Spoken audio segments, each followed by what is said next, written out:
Hi everyone! Welcome to our YouTube channel, Research Ready and Student Matters Hub by Doclin.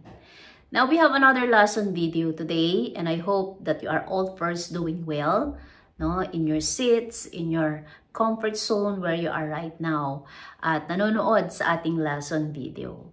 Now, ang lesson video natin ngayon ay yung tinatawag nating systematic literature review. Isa rin ito sa ginagawa, no, na proseso sa research kung saan ang isang researcher ay nag-aim na mag-aral systematically ng mga literaturang na-publish or mga articles particular sa isang topic, isang field, no? Ang isang researcher ay nagkakaroon din, nagsiset siya ng research question kung ano ba yung kailangan niyang mag-achieve pag nagkakaroon siya ng systematic literature review.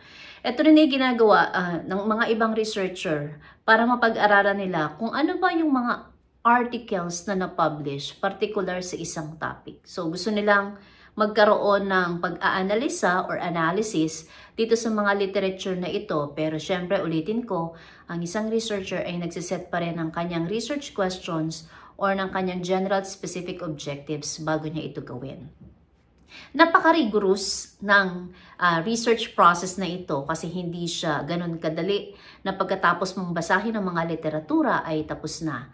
Magkakaroon ka ng analysis, no, kung paano gagawin, paano mo interpret, ano yung kailangan mong hanapin, ano yung kailangan mong i-emphasize sa iyong research paper pag nagkaroon ka ng systematic literature review. Ito rin ay po pwedeng gamitin pag ikaw ay gagawa ng iyong review of related literature and studies. Pero po pwede rin itong maging isang separate na proseso sa paggawa ng research. So una natin gawin ay i-define muna natin kung ano nga ba ang systematic literature review. Ang systematic literature review is a comprehensive, methodical, and transparent approach to reviewing and synthesizing existing research on a specific topic or research questions. Unlike sa mga traditional literature reviews, which can be somewhat subjective, systematic review follows a structured methodology as I have mentioned kanina. Kasi kailangan ito para ma-minimize natin yung bias at ma-ensure natin na yung all relevant studies are considered.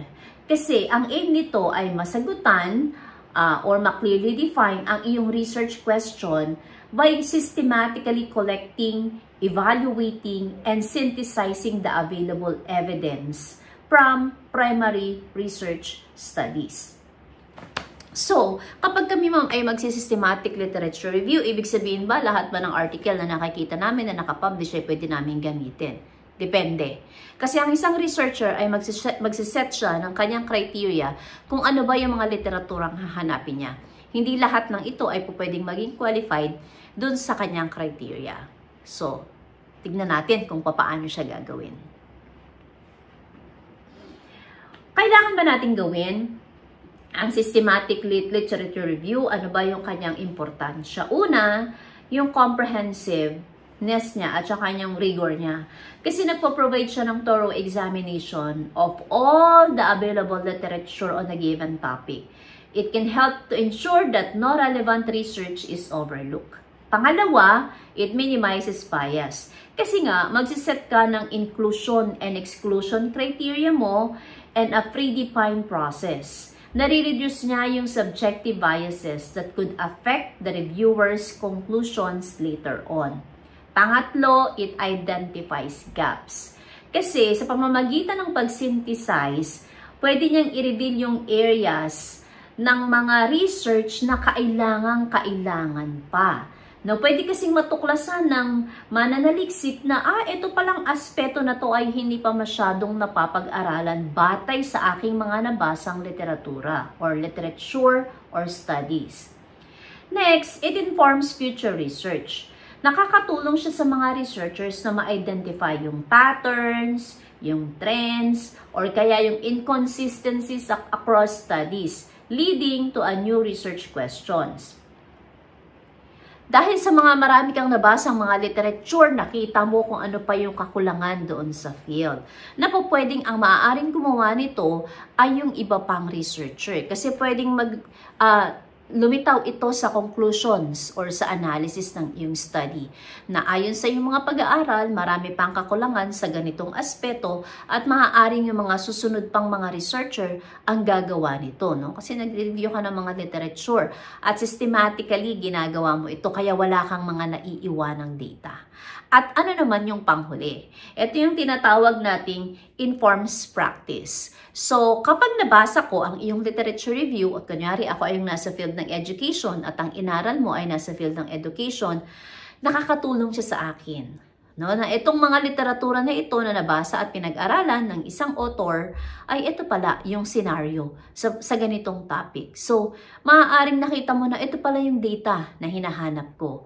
No, kung ikaw naman ay nasa field ng business, so ito pala yung kailangan kong gawin. Ito pala yung mga gap na kailangan pang i-address. So yun yung mga tulong na po pwedeng ibigay or ganun ka-importante ang tinatawag nating systematic literature review. Okay, ituloy pa natin sa ating discussion. Ano ba ang mga key characteristics ng systematic literature review? Pangalawa, una, clear research question. Kasi yung focus ng review is answering a well-defined research question.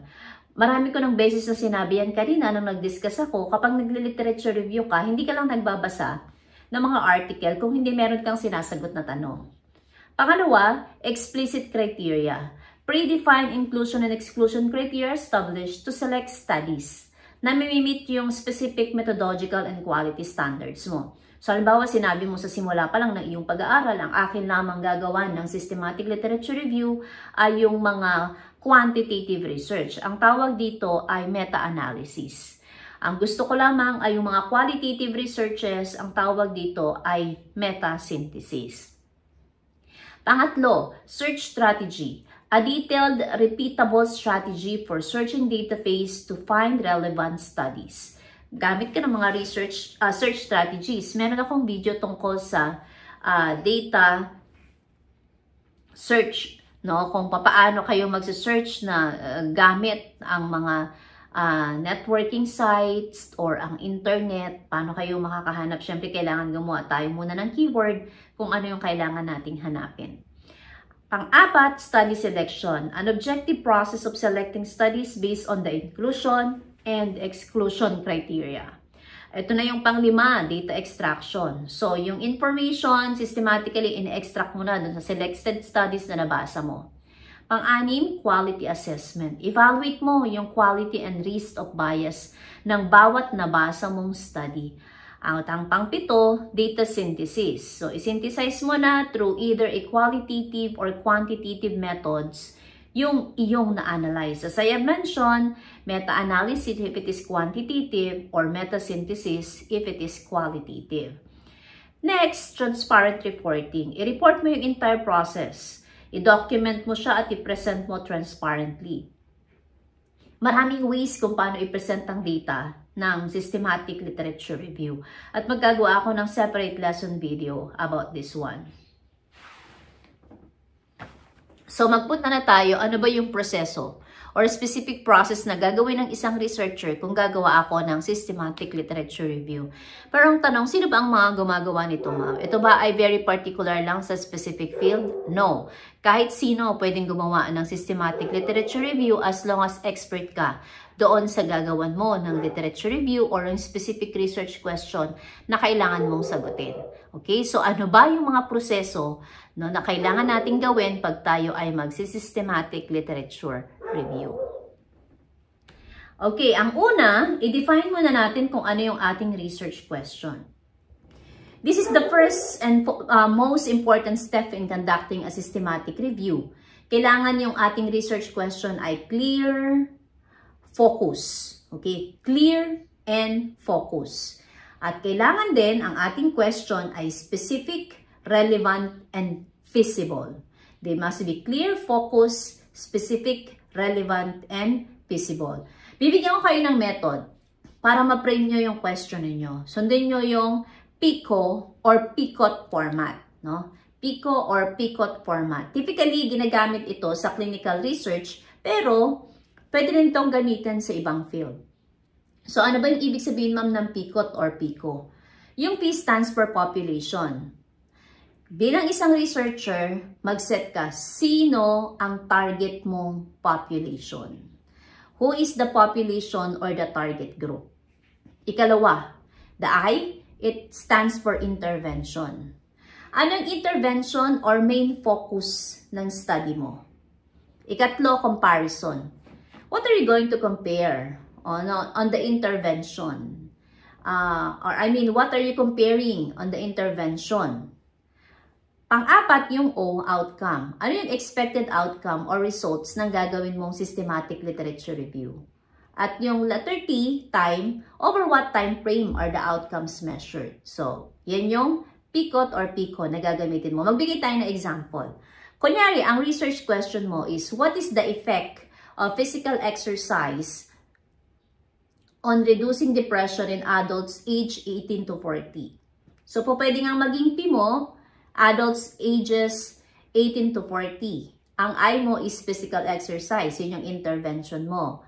Ano naman yung comparison mo or C? No exercise or other interventions. Yung O mo, yung outcome, reduction in symptoms of depression. At yung time mo is over a 6-month period.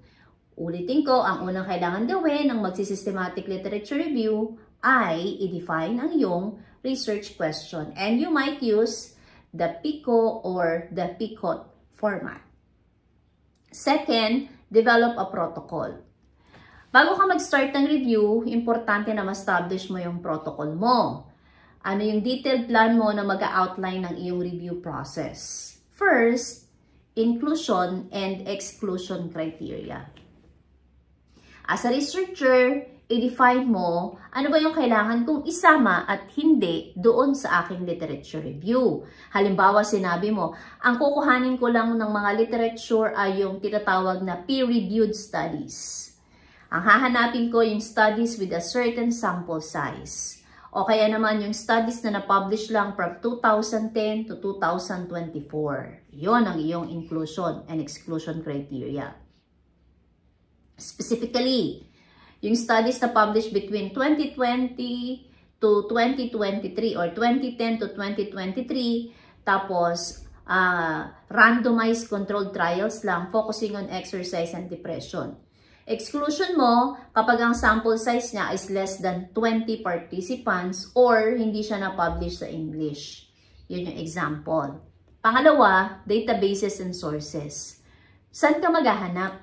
No? Kailangan mo ba nung talagang mga scholarly, identified, and reputable journals? Saang database? Saang relevant articles? Halimbawa, saan ka ba maghahanap? Sa PubMed, sa Scopus, Google Scholar, JSTOR, Web of Science. No? You may also search conference proceedings, Gray Literature, or reference list or case studies. Yan, yung kailangan mong iset sa iyong study. Pangatlo, anong mga search terms ang gagamitin mo? So, pwede kang gumamit ng Boolean operators. Meron akong separate video tungkol dyan. Yung paggamit ng and, or not. Para kapag nag-search ka, alam mo kung ano yung gagamitin mo. So, pag sinabing and, yung parehong terms na keywords na ginamit mo, makikita mo in one article. Yung or, either of the 2 terms, 3 terms na ginamit mo, na makita mo dun sa article. Okay? So, pag sinabi mo namang not, ito yung unang word na nilagay mo, pero hindi mo gustong hanapin yung pangalawang word na sinabi mo.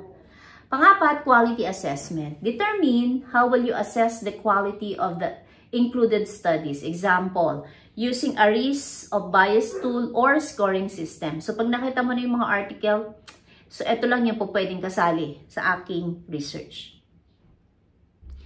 Step 3 or number 3, conduct the literature search. So, dito, meron ka ng research questions, meron ka ng criteria. Pangatlo, mag-conduct ka na ng literature search.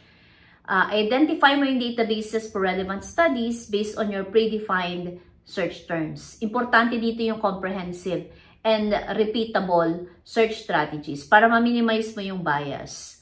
So, po pwedeng ang maging search strategy mo, you can construct it using appropriate keywords, synonyms, or again, Boolean operators. Okay, example, gumamit ka ng or. Pwede mong i-type sa search engine, physical exercise or physical activity. So, pwedeng ito yung mag-reflect dun sa mga literature na pwede mong hanapin. O kaya naman, depression or mood disorders. Yan. So, depende sa iyo kung ano yung gusto mong hanapin na article. So, ilalabas naman yan ng search engine. Then, documenting the search. Keep detailed records of the search process including yung database searches, yung search term use, and the number of articles that you have retrieved. So, you have to write all of that. Naghahanap ka pa lang sa stage na ito. Kasi yung pang-apat na proseso, magsiselect ka na. No, yung pangatlo, naghahanap ka pa lang. Yung una, nag-define ka ng research question mo. Pangalawa, nag-set ka ng criteria. Pangatlo, naghahanap ka na. Pang-apat, eto na yung gagawin natin. Sa mga nahanap mo, ano ba yung kailangan mo doon? Halimbawa, nakahanap ako ng 100, lahat ba yun i-review ko? Siyempre, hindi. So, meron ka pang prosesong gagawin para makita mo kung alin doon yung pinaka-importante at yung magagamit mo lamang. Maaring nabasa mo silang lahat, pero hindi ibig sabihin na pumasok sila sa criteria ay kasama sila sa analysis ng ating paper. So, yung pang-apat, study selection. Once you've gathered the studies, the next step is to select ano yung studies na kailangan kong i-include dun sa review. So, pwede mong sundin to. Una, screening. You screen the articles based on the titles and abstracts to determine their relevance to the research question. So, yun yung initial. No? Pwede mong tignan yung title at saka yung abstract ng article. Pangalawa, nakita mo na siya, nag-qualified siya dun sa iyong hinahanap, full text review. After the initial screening, read the full text of potential eligible studies to determine if they meet the inclusion criteria. Pang-apat, record keeping. Keep a detailed record of studies excluded and the reasons for exclusion. Kasi i-reflect mo to sa iyong methodology. So, sasabihin mo doon na po pwedeng you excluded them from the 100. I have only come up with 50 because I excluded some of the articles maybe because 1, irrelevant topic, 2, poor methodology, or 3, it might be duplicate publication. Kasi nga you might start with 500 articles and after screening and full text review, you end up with 30 studies that meet your inclusion criteria. Is it okay, ma'am? Yes, it is. As long as you are going to document all of these processes. Then, step 5, data extraction. In this step, you systematically extract relevant data from included studies. So, pwedeng mag-create ka ng data extraction form para makapture mo yung key information. Such as, ano ba yung pwede nating hanapin, ma'am? Una, study design. Ano ba yung naging study design ng particular na article na binasa mo? May it be random controlled trial or a cohort study or an observational study. Yan. Pangalawa, yung sample size and participant characteristics. Ilista mo din yan. No? Pangatlo, intervention details. So, katulad ng example na binigay ko kanina, ano yung type of exercise, ano yung duration, ano yung details na meron dun sa intervention na ginawa dun sa study. Pang-apat, outcomes measured. Paano measure? No, yung outcomes dun sa nabasa mong article. At pang-5 is yung results and conclusions.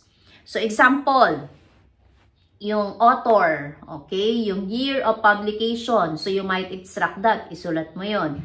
Ang sample size ng article niya, 100 participants. Ano yung naging intervention niya? 6 weeks aerobic exercise program. Ano yung naging outcome ng kanyang study?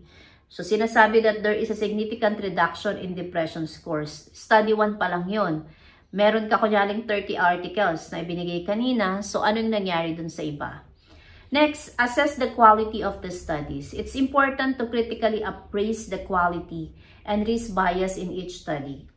You might assess whether studies use blinding, had appropriate sample size, and controlled for confounding factors. Yun, yung quality ng study na makikita mo. Step 7 is that data synthesis and analysis.